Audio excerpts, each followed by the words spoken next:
بسم اللہ الرحمن الرحیم۔ سورہ آل عمران کا پہلا رکوع جو ہے وہ مکمل ہو چکا۔ تیسرے سپارے میں سے سورہ آل عمران کا دوسرا رکوع یہاں سے شروع ہوتا ہے۔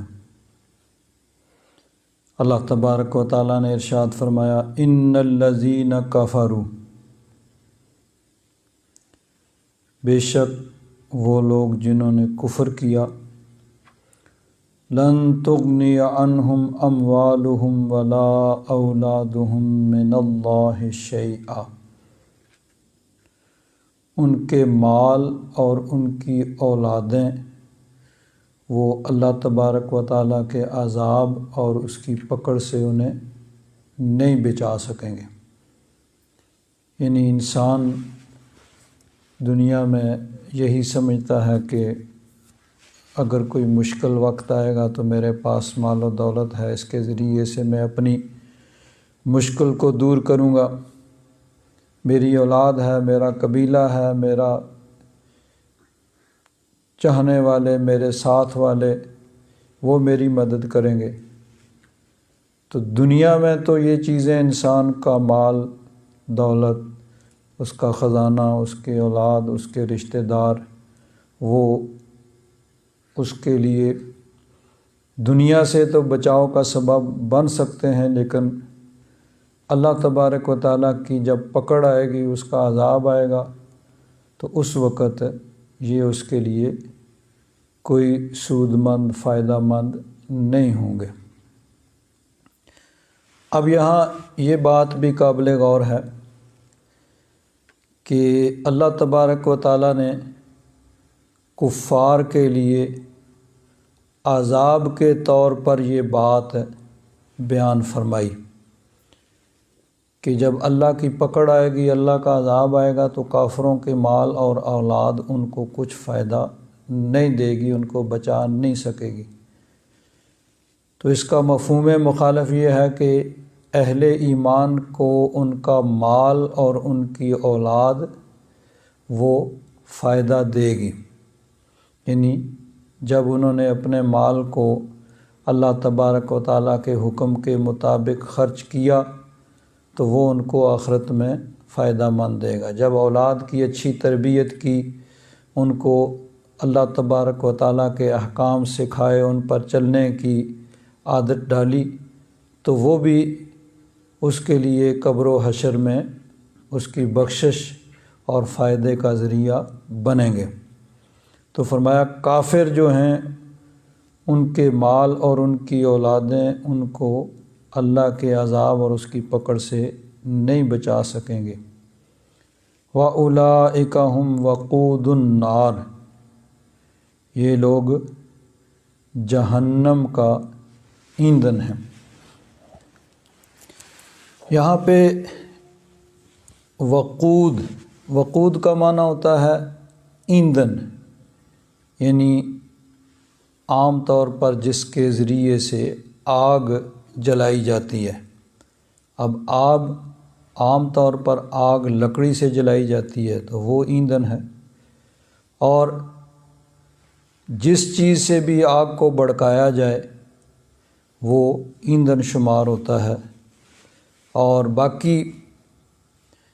جو بھی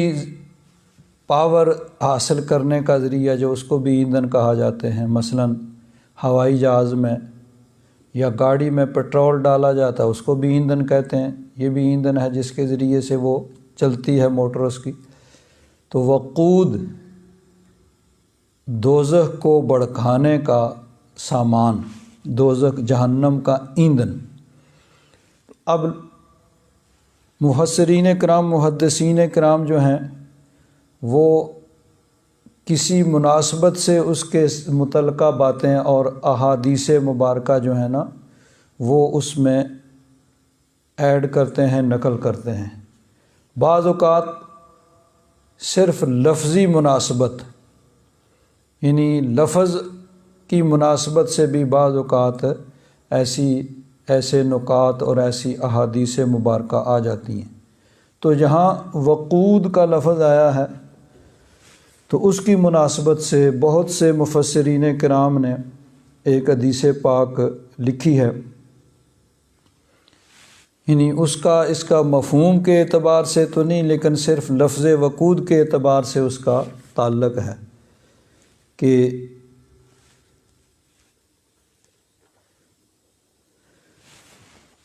نبی کریم صلی اللہ علیہ وسلم مکہ میں تشریف فرما تھے، حضور نے پکار کے فرمایا حل بلغ، تو امام ابن کثیر نے بھی اور باقی مفسرین کرام نے بھی اس حدیث پاک کو اس کے ضمن میں، لفظ وقود کے ضمن میں اس کو نقل کیا ہے۔ تو حضور نے فرمایا کہ کیا میں نے اللہ کا پیغام پہنچا دیا ہے؟ 3 دفعہ یہ کہا۔ حضرت فاروق اعظم رضی اللہ تعالیٰ عنہ نے عرض کیا کہ بلا شبہ حضور نے اللہ تبارک و تعالیٰ کا پیغام پہنچا دیا ہے۔ حضور نبی کریم صلی اللہ علیہ وسلم نے ارشاد فرمایا کہ بے شک اسلام غالب آئے گا اور کفر جو ہے وہ سمٹتا جائے گا، لوٹ جائے گا، اور تم سمندروں میں بھی اسلام کے پرچم لہراؤ گے۔ اور فرمایا کہ پھر ایک ایسا زمانہ آئے گا کہ یأتی ولا یأتین علی الناس زمان، لوگوں پہ ایک ایسا وقت آئے گا یتعلمون القرآن و یقرؤونہ، لوگ قرآن سیکھیں گے، اس کو پڑھیں گے، ثم یقولون، پھر کہیں گے قد قرأنا وعلمنا، ہم نے قرآن پڑھا اور اس کو سکھایا۔ فمن ھذا الذی ھو خیر منا، کون ہے جو ہم سے بہتر ہے؟ یعنی ان میں خلوص نہیں ہوگا، ریاکاری، دکھلاوا، دنیا داری، اور دنیا داری کے طور پر وہ یہ سارے کام کریں گے۔ تو وہ پڑھیں گے، سیکھیں گے، پڑھائیں گے اور کہیں گے ہم نے پڑھا، ہم نے سکھایا، کون ہم سے بہتر ہے؟ اپنے آپ کو بہت برتر سمجھیں گے۔ حضور نے فرمایا فَهَلْ فِي أُولَٰئِكَ مِنْ خَيْرٍ، ان میں کوئی بھلائی نہیں ہوگی، کیونکہ ان میں خلوص اور للہیت نہیں ہوگی۔ قالوا یا رسول اللہ فمن اولئک، صحابہ کرام نے عرض کی یا رسول اللہ وہ کون لوگ ہوں گے؟ قال اولئک منکم، ہوں گے تو تمہاری ہی جماعت سے، یعنی مسلمان ہی کہلاتے ہوں گے، کلمہ پڑھتے ہوں گے۔ واولئک هم وقود النار، لیکن وہ جہنم کا ایندھن ہوں گے کہ ان میں خلوص نہیں ہوگا، نیک نیتی نہیں ہوگی، للہیت نہیں ہوگی، دکھاوا ہوگا، تکبر ہوگا، غرور ہوگا، لوگوں کے دکھانے کے لیے اور دنیا داری کے لیے یہ سارے کام کریں گے۔ تو یہ وقود النار کی مناسبت سے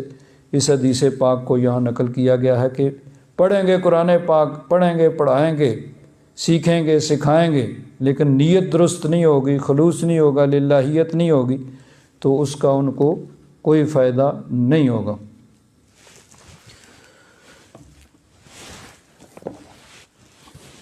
اب کفار کے لیے اللہ تبارک و تعالیٰ نے اس چیز کو یعنی یہ فرمایا کہ جب اللہ کی پکڑ اور اس کا عذاب آئے گا تو کافروں کے مال اور ان کی اولاد ان کو نہیں بچا سکیں گے، ان کے کسی کام نہیں آئیں گے۔ اصل میں یہی چیزیں ایسی ہیں، دنیا کی چیزیں ہیں جو انسان کے راستے میں بعض اوقات رکاوٹ بھی بن جاتی ہیں حق کو قبول کرنے اور حق کے اظہار میں۔ چنانچہ حدیث پاک میں آتا ہے کہ ایک عیسائی اس نے اپنے بھائی سے کہا کہ مجھے یقین ہے کہ یہ اللہ کے رسول ہیں، نبی کریم صلی اللہ علیہ وسلم اللہ کے سچے رسول ہیں، لیکن اگر میں نے لوگوں پر ان کی نبوت کے برحق ہونے کو ظاہر کر دیا تو روم کے بادشاہ مجھ سے وہ سب مال واپس لے لیں گے جو انہوں نے مجھے دیا ہے۔ یعنی یہ چیز اس کے راستے میں رکاوٹ بنی، ایمان کے راستے میں، کہ مال جاتا رہے گا، اور منصب جاتا رہے گا، اس وجہ سے، ورنہ دل سے وہ یقین رکھتے تھے کہ ان کو پتہ تھا کہ یہ سچے رسول ہیں، لیکن وہ اس کو تسلیم کرنے اور اس کے اظہار پہ اس لیے قادر نہیں ہوئے، انہوں نے اظہار نہیں کیا کہ دنیا کا مال جو ہے وہ ان کے راستے میں رکاوٹ بن گیا۔ تو حضرت ابن عباس رضی اللہ تعالیٰ عنہما فرماتے ہیں کہ یہودی وغیرہ اپنے مال پہ فخر کرتے تھے اور اپنی اولاد پہ فخر کرتے تھے، تو ان کے متعلق یہ آیت نازل ہوئی، لیکن محققین فرماتے ہیں کہ ان کے متعلق بھی ہوگی، لیکن سب کو عام ہے کہ جو بھی یعنی حق کی راہ میں اگر مال اور اولاد رکاوٹ بنتا ہے تو جب اللہ کی پکڑ آئے گی تو یہ پھر ان کو کچھ فائدہ نہیں دیں گے، کیونکہ انسان جو ہے اپنے آپ کو مصائب سے بچانے کے لیے اسی چیز کو سمجھتا ہے کہ میرا مال، میری اولاد، میرے رشتہ دار، میرے حواری میرے کام آئیں گے، اور اسی چیز پہ اس کو اعتماد ہوتا ہے۔ تو دنیا میں تو یہ چیزیں سود مند، فائدہ مند ہوتی ہیں دنیا کے مقابلے میں، لیکن اللہ تبارک و تعالیٰ کی پکڑ جب آئے گی تو پھر یہ چیزیں انسان کو فائدہ نہیں دیں گی۔ اور بروز قیامت اللہ تبارک و تعالیٰ نے قرآن پاک میں ارشاد فرمایا، سورہ الممتحنہ، لن تنفعکم ارحامکم ولا اولادکم یوم القیامہ، تمہارے رحم یعنی رشتہ داریاں اور تمہاری اولاد وہ تمہیں کچھ فائدہ نہیں دیں گی بروز قیامت۔ تو یہاں مراد سارے وہ لوگ ہیں کہ جو کافر ہیں اور دین کے منکر ہیں، اور اگر مسلمان ہے اور اپنا مال اللہ کی راہ میں اللہ کے حکم کے مطابق خرچ کرتا ہے، بزرگ تو فرماتے ہیں کہ انسان کے لیے یہی مال جو ہے اس کی بخشش کا سامان بن جاتا ہے کہ جب اس مال کو اللہ کی راہ میں خرچ کرتا ہے، بلکہ جب اپنے اہل و عیال پہ خرچ کرتا ہے، اپنے بیوی بچوں پہ خرچ کرتا ہے، تو یہ بھی مسلمان کے لیے ایک صدقہ شمار ہو جاتا ہے اور اس کے لیے باعث ثواب ہوتا ہے۔ رزق حلال کی طلب میں نکلتا ہے تو اس کو اللہ کی راہ میں قرار دیا گیا، اور اس کو یعنی اس کو بھی اس کا ثواب قرار دیا گیا۔ تو مسلمان جب اچھی نیت ہوتی ہے تو پھر اس کے لیے یہ چیزیں فائدہ مند ہوتی ہیں، اور اگر نیت درست نہیں ہے تو پھر یہ چیزیں اللہ تبارک و تعالیٰ کی پکڑ سے بچا نہیں سکیں گے۔ قرآن پاک میں ایک جگہ ارشاد فرمایا، وَمَا أَمْوَالُكُمْ وَلَا أَوْلَادُكُمْ بِالَّتِي تُقَرِّبُكُمْ عِنْدَنَا زُلْفَىٰ إِلَّا مَنْ آمَنَ وَعَمِلَ صَالِحًا۔ اے لوگو،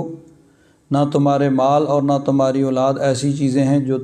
تمہیں ہمارا مقرب کر دیں، یعنی یہ نہیں ہے کہ جس کو بہت زیادہ مال و دولت مل گیا ہے اور دنیا میں اس کے حواری بہت زیادہ ہیں تو وہ اللہ تبارک و تعالیٰ کا مقرب ہے۔ یہ اللہ تبارک و تعالیٰ کا مقرب ہونے کا یعنی اس کی دلیل نہیں ہے۔ ہاں، الا من آمن وعمل صالحا، ہاں جس نے جو ایمان لایا اور نیک اعمال کیے تو پھر اس کا مال اور اس کا اولاد بھی، جب مال اللہ کی راہ میں خرچ کرے گا، اولاد کی اچھی تربیت کرے گا اور اپنے جو اس کے ماتحت ہیں ان کی اچھی تربیت کرے گا، خوف خدا خود بھی اپنے دل میں، ان کو بھی خوف خدا ان کے دل میں پیدا کرے گا، تو پھر وہ سب کے سب قرب خداوندی کا ذریعہ بن جائیں گے۔ اور اسی مال اور اولاد کو اللہ تبارک و تعالیٰ نے قرآن پاک میں آزمائش بھی قرار دیا، وَاعْلَمُوا أَنَّمَا أَمْوَالُكُمْ وَأَوْلَادُكُمْ فِتْنَةٌ، جان لو کہ تمہاری مال اور تمہارے اولاد یہ تمہارے لیے آزمائش ہیں۔ اللہ تبارک و تعالیٰ نے تمہارے لیے ان کو آزمائش بنایا ہے کہ ایک طرف اللہ تبارک و تعالیٰ کا حکم ہے، دوسری طرف انسان کا کوئی دنیاوی فائدہ آ جاتا ہے مقابل اس کے آ جاتا ہے۔ تو اب دیکھنا یہ ہے کہ اللہ تبارک و تعالیٰ کے حکم پر عمل کرتا ہے یا دنیا کے فائدے کے لیے اللہ تبارک و تعالیٰ کے حکم کو پس پشت ڈالتا ہے۔ ایک طرف حکم خداوندی ہے، دوسری طرف اولاد آ جاتی ہے، بیوی آ جاتی ہے، بہن بھائی رشتہ دار آ جاتے ہیں۔ تو اب دیکھنا یہ ہے کہ وہ اللہ کا حکم مانتا ہے یا ان کی خواہش اور ان کی بات کو مانتا ہے۔ تو یہاں پھر انسان کی آزمائش ہوتی ہے کہ مال، اولاد، رشتہ دار، یہ ساری چیزیں کیا اللہ تبارک و تعالیٰ کے حکم کے مقابلے میں رکاوٹ تو نہیں بن رہے، اللہ تبارک و تعالیٰ کے احکام کو پس پشت ڈالنے کا سبب تو نہیں بن رہے۔ تو اس لیے اللہ تبارک و تعالیٰ نے قرآن پاک میں 2 جگہ یہ فرمایا کہ وَاعْلَمُوا أَنَّمَا أَمْوَالُكُمْ وَأَوْلَادُكُمْ فِتْنَةٌ،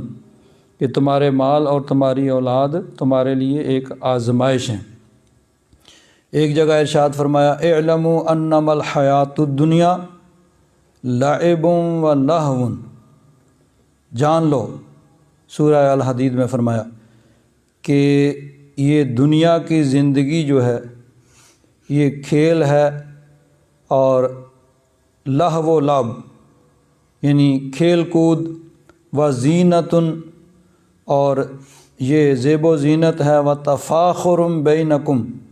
اور آپس میں ایک دوسرے پر فخر کرنا، و تکاثر فی الاموال والاولاد اور مال اور اولاد میں ایک دوسرے پر فخر کرنا اور ایک دوسرے پر یعنی کثرت چاہنا، ایک دوسرے سے بڑھ کے چاہنا۔ تو مطلب یہی ہے کہ یہ چیزیں انسان کے لیے اللہ تبارک و تعالیٰ کی طرف سے ایک آزمائش ہیں۔ اللہ تبارک و تعالیٰ نے انسان کے لیے ان چیزوں کو آزمائش بنا دیا ہے۔ تو مسلمان وہ ہے جو اللہ تبارک و تعالیٰ کے احکام کو مقدم رکھتا ہے اور اللہ تبارک و تعالیٰ کے جو حکم ہیں اس کے مطابق وہ چلتا ہے، وہ کسی چیز کو حکم خداوندی کے مقابلے میں رکاوٹ نہیں بننے دیتا۔ تو اللہ تبارک و تعالیٰ نے ارشاد فرمایا ان الذین کفروا، بے شک جنہوں نے کفر کیا، لن تغنی عنہم اموالہم ولا اولادہم من اللہ شیئا، ان کے مال اور ان کی اولاد ان کو اللہ کے پکڑ اور اس کی عذاب سے نہیں بچا سکیں گے۔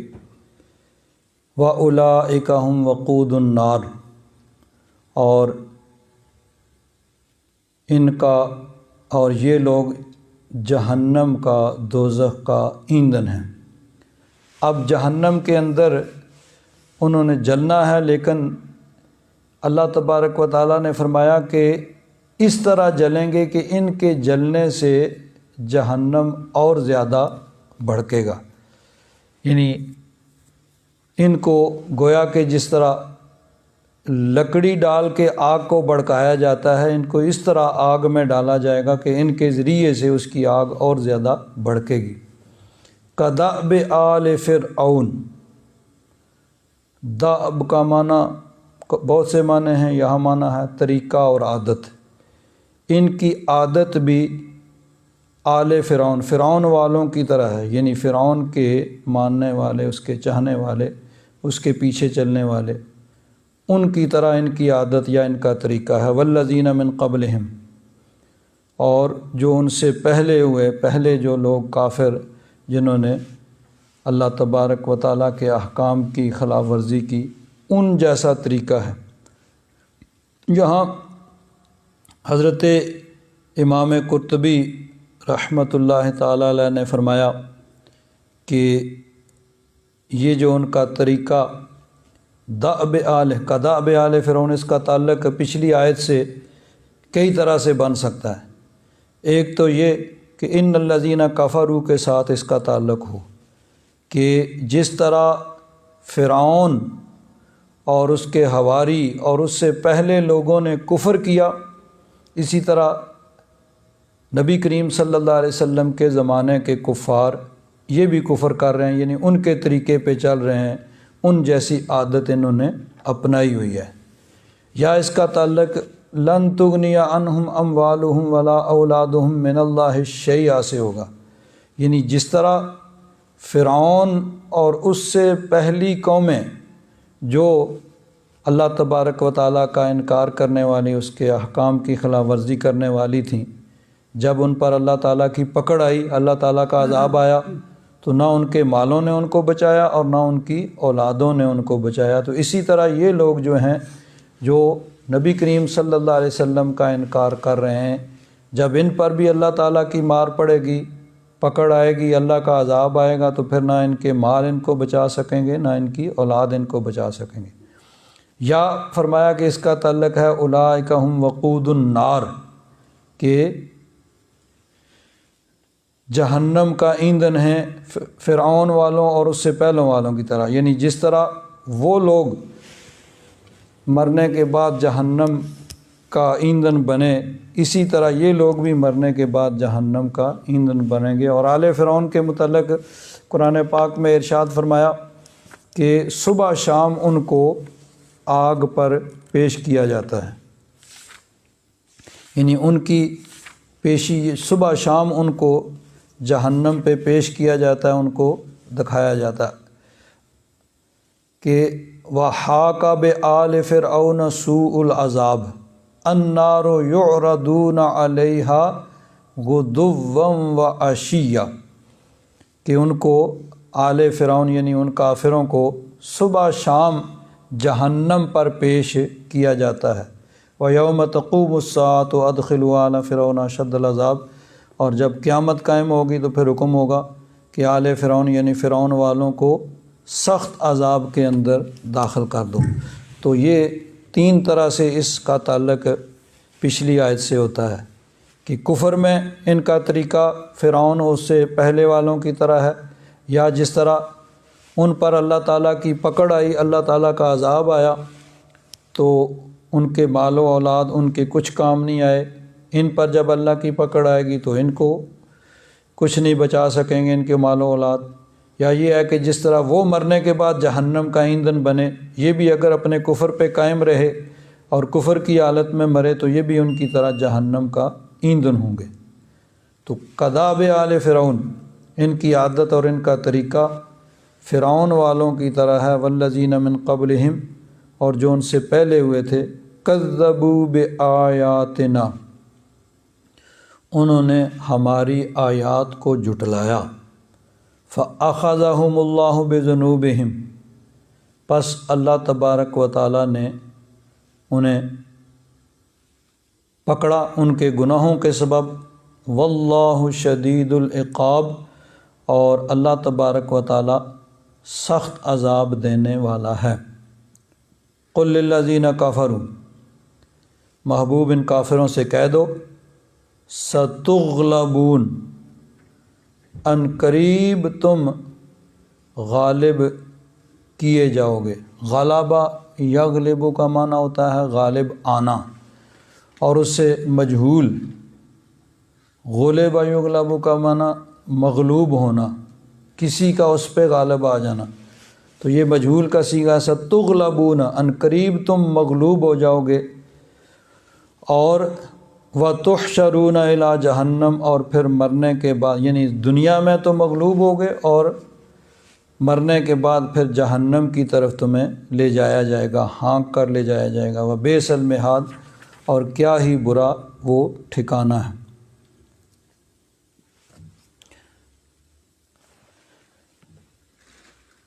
اس کے بارے میں مفسرین کرام، تقریباً سبھی مفسرین کرام نے اس آیہ مبارکہ کے ضمن میں یہ حدیث پاک لکھی ہے کہ غزوہ بدر، جس کا ذکر اگلی آیت میں آ رہا ہے، جب نبی کریم صلی اللہ علیہ وسلم غزوہ بدر سے واپس تشریف لائے تو حضور نبی کریم صلی اللہ علیہ وسلم نے یہودیوں کو جمع کیا، سوق بنی قینقاع، بنی قینقاع ایک ان کا قبیلہ تھا، تو اس قبیلے کے بازار کے اندر نبی کریم صلی اللہ علیہ وسلم نے یہودیوں کو جمع کیا اور ان سے فرمایا، یا معشر یہود اسلموا قبل ان یصیبکم اللہ بما اصاب قریشا، کہ تم اسلام لے آؤ، یعنی جنگہ بدر کے اندر اللہ تبارک و تعالیٰ نے مسلمانوں کو فتح عطا فرمائی۔ اگلی آیت میں اس کا ذکر آ رہا ہے کہ بے سر و سامانی کے عالم میں خالی ہاتھ نہتے بڑی تھوڑی سی تعداد میں اور بہت بڑے لشکر، اس پہ وہ غالب آ گئے۔ تو اللہ تبارک و تعالیٰ نے فتح مبین عطا فرمائی، تو اس سے لوٹ کر پھر حضور مدینہ منورہ جب تشریف لائے تو یہودیوں کو جمع کیا ان کے ایک قبیلے بنو قینقاع کے بازار کے اندر، اور ان سے ارشاد فرمایا کہ اے یہودیو، اسلام لے آؤ قبل اس سے پہلے کہ تمہیں بھی وہ عذاب پہنچے، تم پر بھی وہ عذاب آئے جو قریش پہ آیا، کہ وہ میدان جنگ میں قتل ہوئے اور گرفتار ہوئے اور ذلیل و رسوا ہوئے۔ فقالو، تو وہ بولے یہودی جن کو جمع کیا ہوا تھا، یا محمد لا یغرنک من نفسک ان قتلت نفرا من قریش کانوا اغمارا لا یعرفون القتال۔ انہوں نے بے ادبی کے انداز میں، گستاخی کے انداز میں، تکبر کے ساتھ یہ کہا کہ اے محمد صلی اللہ تعالیٰ علیہ وآلہ وصحبہ وبارک وسلم، آپ کسی دھوکے میں نہ رہیں کہ آپ نے قریش کے ایک گروہ کو قتل کر دیا، ان کو مارا، ان پر فتح حاصل کر لی۔ کانوا اغمارا لا یعرفون القتال، وہ تو ناتجربہ کار تھے، انہیں جنگ کرنے کا پتہ ہی نہیں تھا، ان کو آپ نے مار لیا ہے تو آپ سمجھتے ہیں کہ آپ معاذ اللہ چمپئن بن گئے۔ تو قریش کے ایک گروہ کو قتل کرنے کے بعد جو ناتجربہ کار تھے، جن کو جنگ کرنے کا پتہ ہی نہیں تھا، اس کے بعد آپ کسی دھوکے میں نہ رہیں۔ لا یغرنک من نفسک ان قتلت نفرا من قریش کانوا اغمارا لا یعرفون القتال، قریش کا گروہ جو جنگ کو پتہ ہی نہیں تھا ان کو کہ کیسے جنگ کی جاتی ہے، اور ان کو آپ نے مار دیا، تو آپ کسی دھوکے میں نہ رہیں۔ انک واللہ لو قاتلتنا لعرفت انا نحن الناس، اگر ہم سے پالا پڑا نا پھر آپ کو پتہ چلے گا۔ یعنی وہ بے ادبی اور گستاخی کے انداز میں یہ کہہ رہے ہیں کہ ان کو مار کے آپ یہ نہ سمجھیں کہ آپ نے بڑا کام کر لیا ہے، جب ہم سے واسطہ پڑے گا نا، ہم سے مقابلہ ہوگا، پھر آپ کو پتہ چلے گا کہ جنگ کسے کہا جاتا ہے۔ انا نحن الناس، ہم کیسے جنگ کرتے ہیں اور کیسے لڑتے ہیں، ہم سے جب لڑائی ہوئی تو پھر آپ کو پتہ چلے گا۔ وَإِنَّكَ لَمْ تَلْقَ مِثْلَنَا، ہم جیسوں سے پالا آپ کو نہیں پڑا ہے، ہم جیسوں سے مقابلہ آپ نے نہیں کیا۔ وہ قریش والے جانتے ہی نہیں تھے جنگ کیسے ہے، ان کو آپ نے مار لیا تو آپ سمجھتے ہیں بڑا آپ نے مار کا سر کر لیا، جب ہم سے لڑائی ہوگی تو پھر پتہ چلے گا۔ جب انہوں نے اس بے ادبی کے انداز میں، تکبر کے انداز میں یہ بات کہی، فَأَنزَلَ اللَّهُ فِي ذَلِكَ، تو اس بارے میں اللہ تبارک و تعالیٰ نے پھر یہ آیت نازل فرمائی، قُلْ لِلَّذِينَ كَفَرُوا، محبوب ان سے فرما دو، یہ جو ڈینگے مار رہے ہیں اور بڑی بڑی باتیں کر رہے ہیں کہ ہم یہ ہیں، ہم وہ ہیں، ہمارے ساتھ لڑائی ہوگی تو یہ ہو جائے گا، وہ ہو جائے گا، ان سے فرما دو سَتُغْلَبُونَ، ان قریب تم، سین جو ہوتا ہے ویسے مضارع جو ہے عربی کے اندر وہ حال یا مستقبل کے لیے ہوتا ہے، تو تغلبون تم مغلوب ہوتے ہو یا مغلوب ہوگے، لیکن جب سین آ جاتا ہے تو سین کا معنی ہوتا ہے یہ کام ان قریب ہونے والا ہے۔ سین اور سوفا دونوں یہ مستقبل کے لیے ہوتے ہیں عربی میں، لیکن سین یہ مستقبل قریب کے لیے ہوتا ہے اور سوفا تھوڑے سے عرصے کے بعد کہ کچھ عرصہ بعد یہ کام ہونے والا ہے۔ تو یہاں سوفا تغلبون نہیں کہ کچھ عرصے کے بعد، ستغلبون ان قریب، بہت جلد تم مغلوب ہونے والے ہو۔ چنانچہ اللہ تبارک و تعالیٰ کے حکم کے مطابق پھر ایسے ہی ہوا کہ یہودیوں کے کچھ لوگوں کو قتل کیا گیا، کچھ کو جلا وطن کیا گیا، ان پہ جزیہ لگایا گیا۔ تو اللہ تبارک و تعالیٰ کی یہ فرمان، یہ پیش گوئی بہت جلد پوری ہوئی۔ تو فرمایا یہ جو ڈینگے مارے ان سے فرماؤ ستغلبون، دنیا میں تو تم مغلوب کیے جاؤ گے، وتحشرون الی جہنم وبئس المہاد، اور آخرت میں پھر تم جہنم کی طرف ہانکے جاؤ گے، اور وہ بہت ہی برا ٹھکانہ ہے۔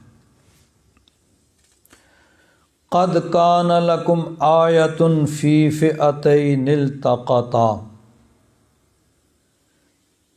تمہارے لیے ایک نشانی تھی، فی فئتین، دو گروہوں میں، فئتن گروپ، گروہ، دو گروہوں میں، التقطا جو آپس میں ملے، یعنی جن کی آپس میں مڈ بھیڑ ہوئی، جن کا آپس میں مقابلہ ہوا، لڑائی ہوئی۔ تو یہاں مراد دو گروہوں سے غزوہ بدر میں مقابل آنے والے، آمنے سامنے آنے والے دو گروہ ہیں، یعنی ایک طرف مسلمان تھے اور ایک طرف کفار مکہ تھے۔ تو مسلمانوں، اہل مدینہ اور اہل مکہ، مکہ میں اس وقت کفار کا غلبہ تھا، تو قریش کے لوگ کافر ایک طرف تھے اور ایک طرف مدینہ منورہ سے مسلمان آئے تھے۔ بدر کے اندر یہ مقابلہ ہوا تھا۔ تو اللہ تعالیٰ نے فرمایا تمہارے لیے نشانی تھی ان دو گروہوں میں جن کا مقابلہ ہوا، فئۃ تقاتل فی سبیل اللہ، ایک گروہ تو اللہ کی راہ میں لڑ رہا تھا، وَأُخْرَى کافرۃ، اور دوسرا گروہ کافر تھا۔ اب دیکھیے یہاں پہ حضرت پیر کرم شاہ صاحب رحمۃ اللہ تعالیٰ علیہ نے ایک نکتہ لکھا ہے، فرماتے ہیں کہ اگر یہ دیکھا جائے وَأُخْرَى کافرۃ، تو پھر ہونا چاہیے تھا فئۃ مسلمۃ وَأُخْرَى کافرۃ، دو گروہ تھے، ایک مسلمانوں کا گروہ تھا اور ایک کافروں کا گروہ تھا۔ تو اس طرح عبارت ہونی چاہیے تھی کہ فئۃ مسلمۃ وَأُخْرَى کافرۃ، ایک گروہ مسلمان اور ایک کافروں کا تھا، ایک مسلمانوں کا ایک کافروں کا، لیکن اس کی بجائے فرمایا فئۃ تقاتل فی سبیل اللہ، کہ ایک گروہ اللہ کی راہ میں لڑنے والا، وَأُخْرَى کافرۃ، اور دوسرا کافروں کا گروہ تھا۔ تو فرماتے ہیں کہ یہاں یعنی بتانا یہ مقصود ہے کہ اللہ والوں کی لڑائی وہ ملک گیری کے لیے نہیں ہوتی، حکومت کے لیے نہیں ہوتی، مال و دولت کے حصول کے لیے نہیں ہوتی، مال غنیمت کے حصول کے لیے نہیں ہوتی، اپنی برتری قائم کرنے کے لیے یا اپنے یعنی کسی تعصب کی وجہ سے نہیں ہوتی ہے، بلکہ وہ اللہ کے لیے ہوتی ہے، اللہ کے دین کے لیے ہوتی ہے، دین کی سربلندی کے لیے ہوتی ہے۔ تو گویا اللہ تبارک و تعالیٰ نے اہل بدر کے خلوص کی گواہی ان الفاظ کے ساتھ دی کہ ایک گروہ اللہ کی راہ میں لڑنے والا تھا، خالص اللہ تبارک و تعالیٰ کی رضا کے لیے وہ لڑ رہے تھے، اور دوسرے کافر تھے۔ یرونہم مثلیہم رأی العین، وہ دیکھ رہے تھے انہیں اپنے سے دو گنا کھلی آنکھ کے ساتھ، رأی العین، کھلی آنکھ کے ساتھ وہ ان کو اپنے سے دو گنا دیکھ رہے تھے۔ اب یرونہم، اس میں کئی مفہوم اس کے بیان کیے گئے ہیں، لیکن جو زیادہ واضح اور جس کو زیادہ مفسرین کرام نے اختیار کیا ہے وہ یہ ہے کہ یرونہم، وہ کافر دیکھ رہے تھے مسلمانوں کو، مثلیہم، اپنے سے دگنے۔ ایک مفہوم یہ بیان کیا گیا ہے کہ یرونہم، یرون اس کا فاعل مسلمان کے مسلمان دیکھتے تھے، ہم کافروں کو، مثلیہم اپنے سے دگنے، رأی العین کھلی آنکھوں کے ساتھ۔ اب یہاں پھر آگے حضرت امام ابن کثیر فرماتے ہیں کہ اگر اس کا یہ معنی لیا جائے کہ اے تر الفئۃ المسلمۃ الفئۃ الکافرۃ مثلیہم، کہ وہ جو مسلمانوں کا گروہ تھا جس کے بارے میں اللہ تعالیٰ نے فرمایا فئۃ تقاتل فی سبیل اللہ، کہ ایک گروہ اللہ کی راہ میں لڑنے والا تھا، مسلمانوں کا گروہ، وہ کافروں کے گروہ کو اپنے سے دگنا دیکھ رہے تھے۔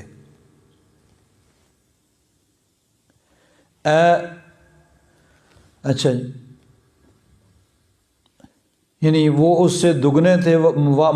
ھذا نصرہم اللہ علیہم، اور اس کے باوجود اللہ تبارک و تعالیٰ نے کرم فرمایا اور ان کو فتح عطا فرمائی کہ کافر ان سے دگنے تھے۔ وَھذا لا اشکال فیہ، یعنی اگر یہ معنی لیا جائے تو پھر اس میں کوئی اعتراض نہیں ہوتا کہ حالانکہ کافر مسلمانوں سے دگنے تھے لیکن اس کے باوجود مسلمان ان پہ فتح یاب ہوئے۔ چنانچہ اس سلسلہ میں پھر ایک روایت بھی حضرت عبداللہ بن عباس رضی اللہ تعالیٰ عنہ سے ایک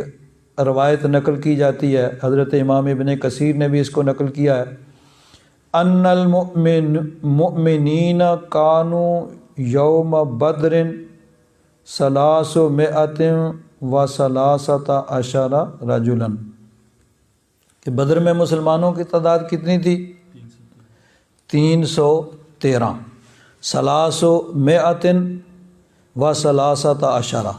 313،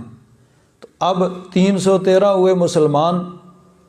تو کافروں کی تعداد پھر،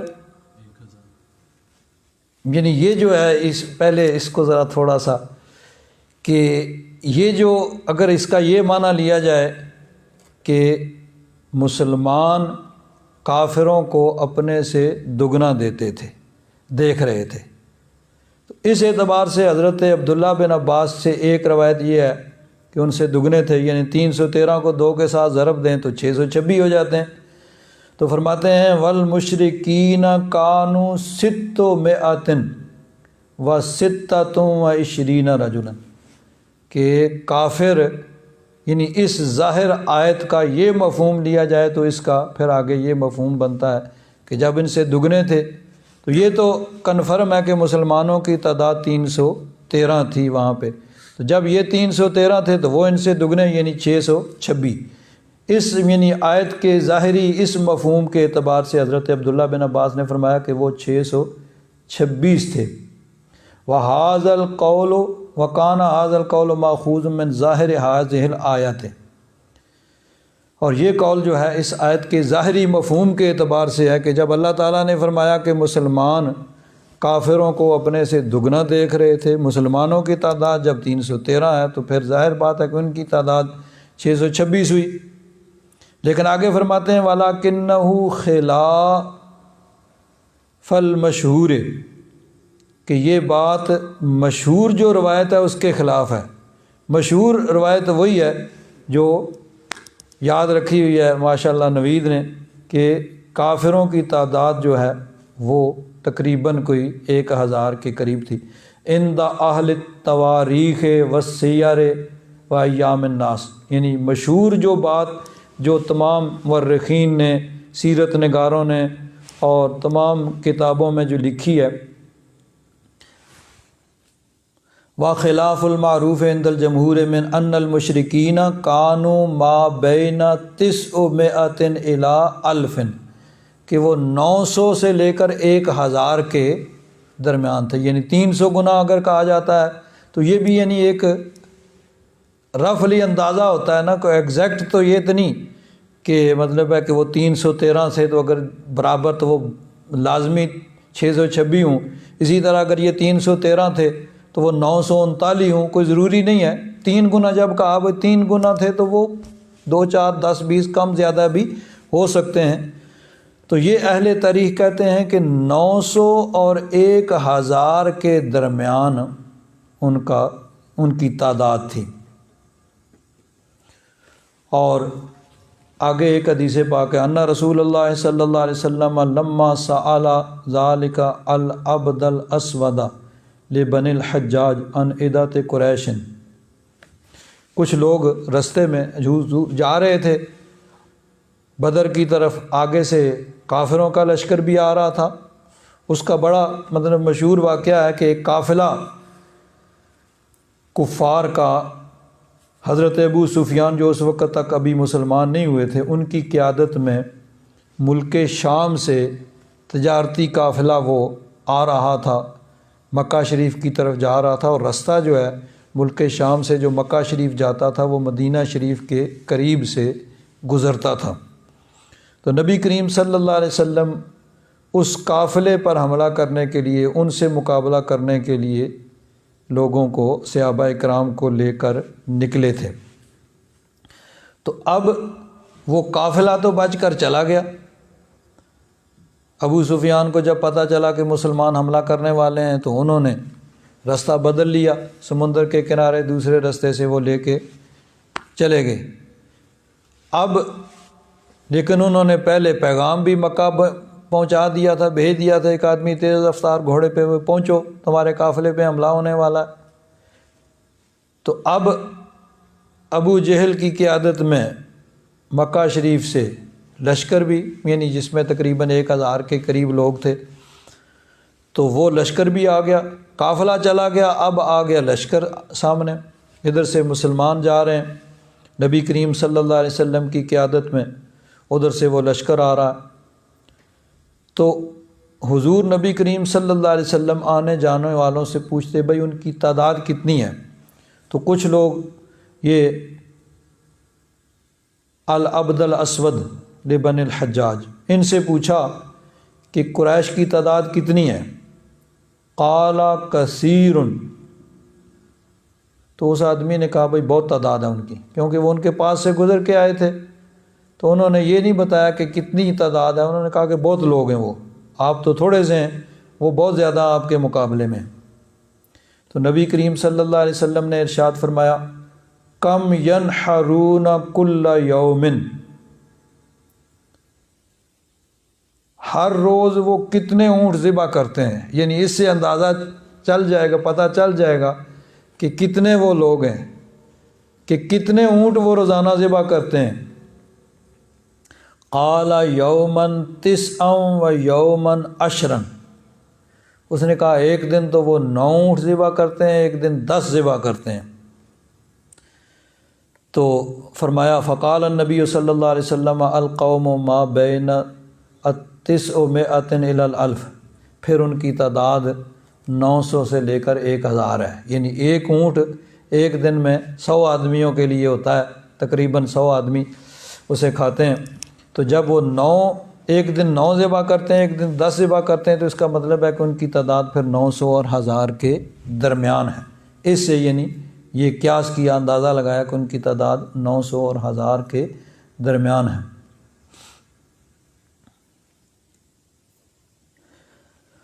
اب یعنی اگر یہ قول لیا جائے کہ مسلمان ان کو اپنی تعداد سے دگنا دیکھ رہے تھے، تو اس میں یہ ہے کہ تھے اصل میں وہ تقریباً 900 اور 1000 کے درمیان، اس کا مطلب ہے مسلمانوں سے 3 گنا تھے، لیکن اللہ تبارک و تعالیٰ نے انہیں مسلمانوں کی نظر میں کم دکھایا کہ 3 گنا نہیں بلکہ مسلمانوں سے وہ اندازاً دگنے نظر آ رہے تھے۔ اور اللہ تبارک و تعالیٰ نے فرمایا پہلے تو مسلمانوں پہ یہ لازم تھا کہ اگر کافروں کی تعداد 10 گنا ہو تو پھر بھی مسلمانوں کا ان سے مقابلہ کرنا ضروری تھا۔ سورہ انفال میں ہے کہ یا ایھا النبی حرض المؤمنین علی القتال، اے محبوب مومنوں کو قتال کی، جہاد کی ترغیب دو۔ ان یکم منکم 20 صابرون یغلبوا 200، اگر تم میں سے 20 ہوں گے صبر والے تو وہ 200 کفار پہ غالب آ جائیں گے، یعنی 10 گنا زیادہ۔ وَإِن يَكُن مِّنكُم مِّئَةٌ، اور اگر تم میں سے 100 ہوں گے، یغلبوا الفا من الذین کفروا، تو 1000 کافروں پہ اپنے سے 10 گنا زیادہ کافروں پہ غالب آئیں گے، بِأَنَّهُمْ قَوْمٌ لَا يَفْقَهُونَ، اس لیے کہ وہ سمجھنے والی قوم نہیں ہے۔ پھر اللہ تبارک و تعالیٰ نے اس پہ رعایت دی، فرمایا الآن خفف اللہ عنکم، اب اللہ تبارک و تعالیٰ نے تم پہ تخفیف کر دیا ہے، وَعَلِمَ أَنَّ فِيكُمْ ضَعْفًا، اور اللہ تبارک و تعالیٰ جانتا ہے کہ تم میں کچھ لوگ کمزور بھی ہیں، فَإِن يَكُن مِّنكُم مِّئَةٌ صَابِرَةٌ، اگر تم میں 100 صبر والے ہوں گے، یغلبوا مئتین، تو 200 پہ غالب آ جائیں گے۔ یعنی یہ گارنٹی اللہ تبارک و تعالیٰ کی طرف سے دی جا رہی ہے کہ پہلے تو 10 گنا پہ غالب آنے کی، اب دگنے، یعنی 100 ہوں تو 200، وہیں یکم منکم الفن، اور اگر تم میں 1000 ہوں، یغلبوا الفین باذن اللہ، تو اللہ کے حکم سے وہ 2000 پہ غالب آئیں گے، واللہ مع الصابرین، اللہ تعالیٰ صبر والوں کے ساتھ ہے۔ تو اس اعتبار سے یعنی یہ اللہ تبارک و تعالیٰ کی طرف سے گارنٹی تھی کہ مسلمان اپنے سے دگنے کافروں پہ غالب آ جائیں گے، تو اس لیے حکمت خداوندی یہ تھی کہ اپنے سے دگنے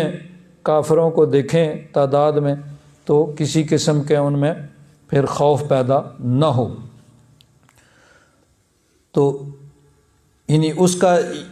اگر یہ مفہوم لیا جائے کہ مسلمان کافروں کو دگنا دیکھ رہے تھے،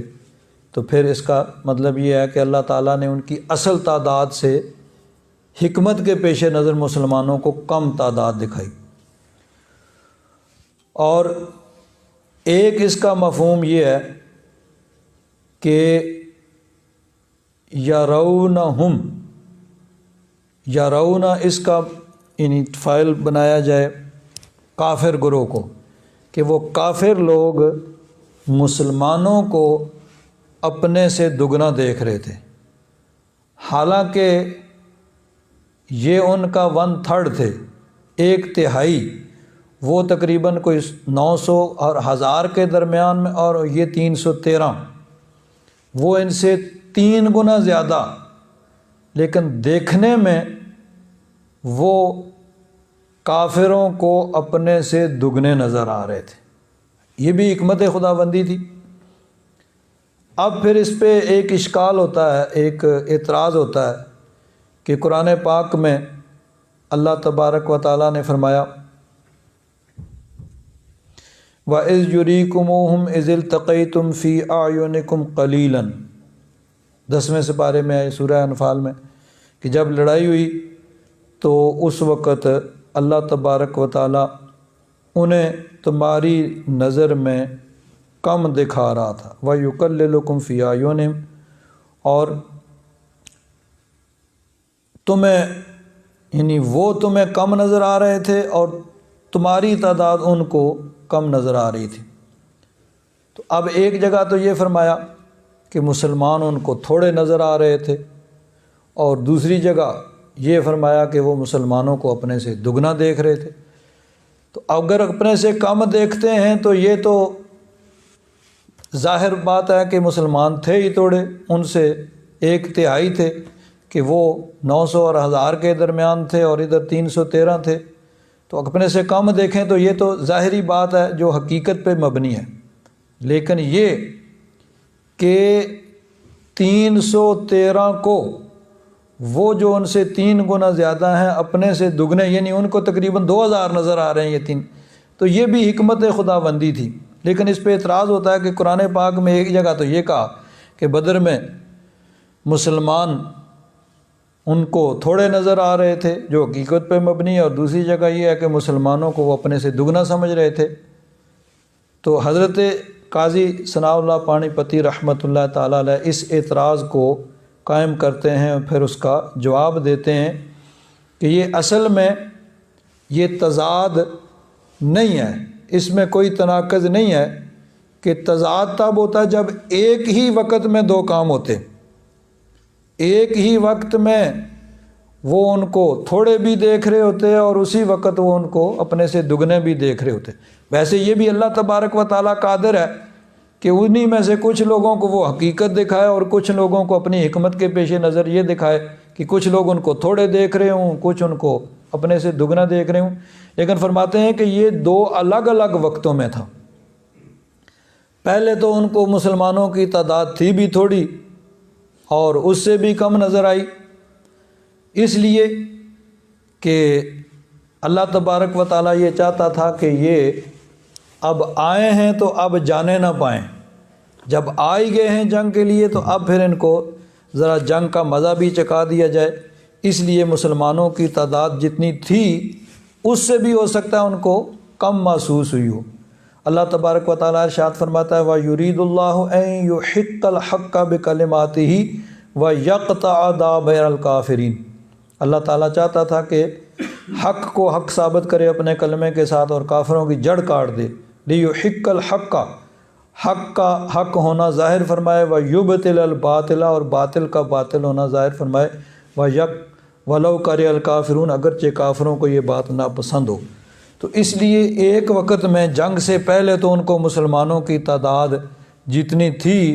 اس سے بھی ممکن ہے کم نظر آئی ہو کہ یہ پہلے ہی ڈر کے نہ بھاگ جائیں، اب آئے ہیں تو اب پھر مقابلہ ہو ہی جائے اور میدان جنگ میں مغلوب ہوں تاکہ کفر جو ہے وہ مغلوب ہو اور اسلام غالب ہو۔ لیکن جب جنگ شروع ہوئی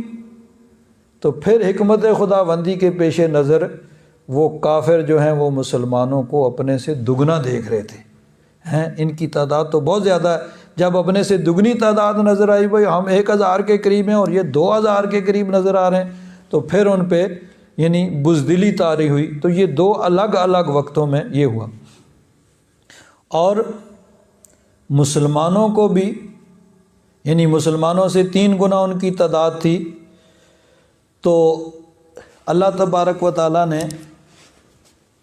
ایک وقت میں مسلمانوں کو ان کی تعداد بہت تھوڑی دکھائی۔ کتنی تھی؟ حضرت عبداللہ بن مسعود فرماتے ہیں لَقَدْ قَلَّلُوا فِي أَعْيُنِنَا، بے شک وہ ہماری نظر میں تھوڑے معلوم ہوئے، حتیٰ قُلْتُ لِرَجُلٍ إِلَىٰ جَانِبِي، حتیٰ کہ ایک شخص جو میرے پاس تھا یعنی مسلمان جب تو میرے ساتھ جو تھا اسے میں نے کہا تراہم 70، کیا تمہارا خیال ہے کہ یہ 70 ہوں گے؟ تھے تو وہ 1000 کے قریب، لیکن اتنے کم مسلمانوں کو نظر آ رہے تھے کہ حضرت عبداللہ بن مسعود فرماتے ہیں میں نے اپنے ساتھ والے سے کہا کیا تمہارا خیال ہے کہ وہ 70 ہوں گے؟ قال اراہم 100، تو وہ میرے ساتھی جو کہنے لگے میرا خیال ہے 100 ہوں گے۔ حضرت عبداللہ بن مسعود فرماتے ہیں میں نے 70 سمجھے کہ یہ 70 لوگ ہمارے سامنے کھڑے ہیں، تو میں نے کہا کہ تمہارا خیال کیا خیال ہے 70 ہوں گے؟ انہوں نے کہا نہیں میرا خیال ہے 100 ہوں گے۔ قال فأسرنا رجلا منهم، پھر حضرت عبداللہ بن مسعود فرماتے ہیں جب ان میں سے ایک شخص کو ہم نے پکڑا قیدی بنایا، فقلنا کم کنتم، ہم نے کہا تمہاری تعداد کتنی تھی؟ قال 1000، اس نے کہا 1000 تقریباً۔ فعندما آینا کل من الفریقین، تو اب مسلمانوں کے نظر میں اللہ تبارک و تعالیٰ نے جو ان کی تعداد کم کر کے دکھائی، اس میں حکمت بھی یہ تھی کہ مسلمان پھر بہادری سے لڑیں۔ انہوں نے کہا یہ تو تھوڑے سے، ہم تو ان کو ویسے ہی باندھ لیں گے، لڑائی کی ضرورت ہی نہیں پڑے گی۔ اللہ تبارک و تعالیٰ نے اس میں مسلمانوں کو فتح عطا فرمائی۔ تو اللہ تعالیٰ نے ان سے یہودیوں سے جو کہہ رہے تھے کہ تم نے قریش کو قتل کرنے کے بعد تم کسی دھوکے میں نہ رہنا، ہمارے ساتھ لڑائی ہوئی تو پھر تمہیں پتہ چل جائے گا، اللہ تعالیٰ فرماتا ہے کہ ان سے تم عبرت حاصل کرو کہ اتنا بڑا لشکر، حالانکہ اس وقت مسلمانوں کی تعداد ان سے یعنی 1/3 1/3، اور وہ 3 گنا کم از کم مسلمانوں سے۔ اور پھر ساز و سامان، کیونکہ مسلمان باقاعدہ جنگ کے لیے نہیں نکلے تھے، قافلہ تھا، قافلے کے مقابلے کے لیے نکلے تھے، قافلے میں تھوڑے سے لوگ اور چند محافظ ہوں گے، اس اعتبار سے مسلمان جو ہیں وہ گھر سے کوئی باقاعدہ جنگ کی تیاری کر کے نہیں نکلے تھے، اور کافر جو تھے وہ باقاعدہ جنگ کے ارادے سے نکلے تھے، اور مسلمانوں کی جو ہے ان کے پاس کتنا سامان جنگ تھا، اس کے بارے میں تقریباً تمام محدثین نے، مفسرین نے، سیرت نگاروں نے یہ لکھا ہے کہ مسلمانوں کے پاس جو سامان، تعداد تو یہ ہوگی 313، اور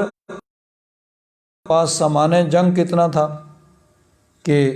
حفیظ جلندری نے اس کا بالکل وہ عین احادیث مبارکہ کا لفظی ترجمہ ہے۔ تھے ان کے پاس 2 گھوڑے، صرف 2 گھوڑے تھے مسلمانوں کے پاس، تھے ان کے پاس 2 گھوڑے، 6 زرہیں، 8 شمشیریں۔ زرہ ہوتی ہے جو جنگ میں وہ پہنی جاتی تھی، ایک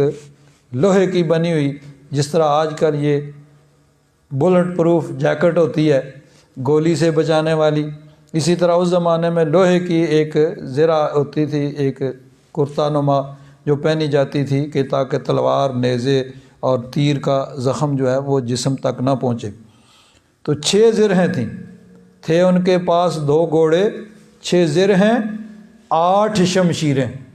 صرف 8 تلواریں تھیں۔ مسلمان 313 کے پاس بھی تلواریں صرف 8 تھیں۔ تھے ان کے پاس 2 گھوڑے، 6 زرہیں، 8 شمشیریں، پلٹنے آئے تھے یہ لوگ دنیا بھر کی تقدیریں۔ اور اس سامان حرب کے ساتھ، اس اسلحے کے ساتھ وہ دنیا کی تقدیریں بدلنے آئے تھے کہ ادھر 1000 کا لشکر ہے اور 1000 جو ہے وہ مسلح ہے گھر سے باقاعدہ، یعنی کم از کم ہر آدمی کے پاس تلوار ہوگی، نیزہ ہوگا، بھالا ہوگا، 100 تو ان کے پاس گھوڑے تھے، اور اونٹ جو روزانہ وہ 9-10 جو اونٹ روزانہ ذبح کر رہے تھے کھانے کے لیے۔ تو وہ 3 گنا بڑا لشکر اور مسلح اس زمانے کے اعتبار سے یوں کہہ لیجئے کہ جو اس وقت لیٹسٹ واپن تھے وہ ان کے پاس تھے، وہ سوارا سامان حرب ان کے پاس تھا، اور ادھر بے سر و سامانی اور نہتے خالیات، لیکن اللہ تبارک و تعالیٰ کی مدد اور اس کی نصرت سے وہ لوگ کامیاب ہوئے۔ تو اللہ تبارک و تعالیٰ ارشاد فرماتا ہے ان کے لیے اس میں عبرت ہے، اس گروہ کے اندر جو 2 گروہ اللہ کی راہ میں لڑے تھے، فئۃ تقاتل فی سبیل اللہ ہے، ایک گروہ اللہ کی راہ میں لڑ رہا تھا، وَأُخْرَىٰ کافرۃ، اور دوسرا کافر گروہ تھا، یرونہم مثلیہم رأی العین، جو ان کو اپنے سے دگنا دیکھ رہے تھے کھلی آنکھ کے ساتھ۔ واللہ یؤید بنصرہ من یشاء، اللہ تبارک و تعالیٰ اپنی مدد سے تائید فرماتا ہے جس کی چاہے، یعنی صرف کثرت تعداد یا کثیر اسلحہ ہی کامیابی کا سبب نہیں ہے، بلکہ نصرت خداوندی، اللہ تبارک و تعالیٰ کی مدد وہ بھی آتی ہے۔ اور چنانچہ پیچھے یہ گزرا ہے سورہ البقرہ میں، کم من فئۃ قلیلۃ غلبت فئۃ کثیرۃ، بہت بسا اوقات ایسے ہوا ہے کہ تھوڑی تعداد، چھوٹا گروہ بڑے گروہ پہ غالب آ گیا باذن اللہ، اللہ کے حکم سے۔ تو یہاں بھی اللہ تبارک و تعالیٰ کی مدد اور اس کی نصرت آئی، اللہ تبارک و تعالیٰ نے کرم فرمایا، اور یہ چھوٹا گروہ جو نہتا تھا، خالی ہاتھ تھے، وہ اتنے بڑے مسلح گروہ پہ غالب آ گیا۔ ان فی ذلک لعبرۃ لأولی الابصار، بے شک اس میں آنکھوں والوں کے لیے عبرت ہے۔ الحمدللہ رب العالمین، والصلاۃ والسلام علی حبیبہ سیدنا و مولانا محمد وعلی آلہ واصحابہ اجمعین۔ اللہم انک عفو کریم تحب العفو فاعف عنا یا غفور یا غفور یا غفور۔ صلی اللہ تعالیٰ علی حبیبہ سیدنا و مولانا محمد وعلی آلہ واصحابہ اجمعین۔ 1 منٹ، وہ جو یہ فیس بک پہ تو لائیو آتا ہے، اس کے بعد اس کو شیئر بھی کیا جاتا ہے۔ ماشاءاللہ نوید نے وہ یوٹیوب کا چینل بھی بنایا، تو پچھلے جتنے ہیں آپ لوگ بھی اور جو یہ سن رہے ہیں اس کے ذریعے سے جہاں پر بھی سن رہے ہیں، تو یوٹیوب پہ پچھلے جتنے ہیں شروع سے، یعنی جب سے یہ دوبارہ درس قرآن شروع ہوا ہے،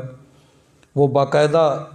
پہلے تو جو ہے نا تقریباً 4-5 سال کے جتنے درس تھے، 21ویں سپارے سے تقریباً ریکارڈنگ شروع ہوئی تھی، اور وہ 30ویں سپارے تک جو ہیں 4 5 6 سال کے جو ہیں